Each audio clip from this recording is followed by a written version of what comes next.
మోషే గారి జీవితమైన చూడండి, వాళ్ళు అన్న మాటలకు ఇది నాకెందుకు అనుకొని పోవాలా.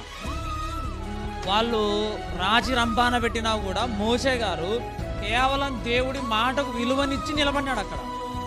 దేవుడి మాటకు విలువిచ్చి వాళ్ళందరూ అన్ని మాటలు అన్నా కూడా, అన్ని నిందలేసినా కూడా, అంత దూషించినా కూడా వాటన్ని తట్టుకొని నిలబడ్డాడంటే కారణం దేవుడి మాట మాత్రమే, ఇంకా ఏమీ లేదు అక్కడ. ఆ మాటకు విలువిచ్చాడు కాబట్టి నిలబడ్డాడు.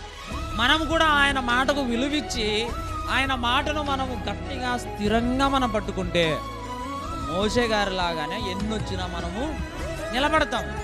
ఈ లోకంలో మనం చూడాల్సిన అందమైన ప్రదేశాలు చూడకపోయినా, ఈ ప్రపంచంలో లేనిది పరలోకంలో ఉన్న అందమైన ప్రదేశాన్ని, అందమైన యేసుక్రీస్తు వారిని మనం ఖచ్చితంగా చూస్తాం. మన జీవితం బాగుంటే, మన జీవితంలో ఉపదేశాన్ని గట్టిగా పట్టుకుంటే మనం అక్కడికి వెళ్ళిపోతాం. అక్కడున్న లోకంలో ఆనందంగా ఉంటాం.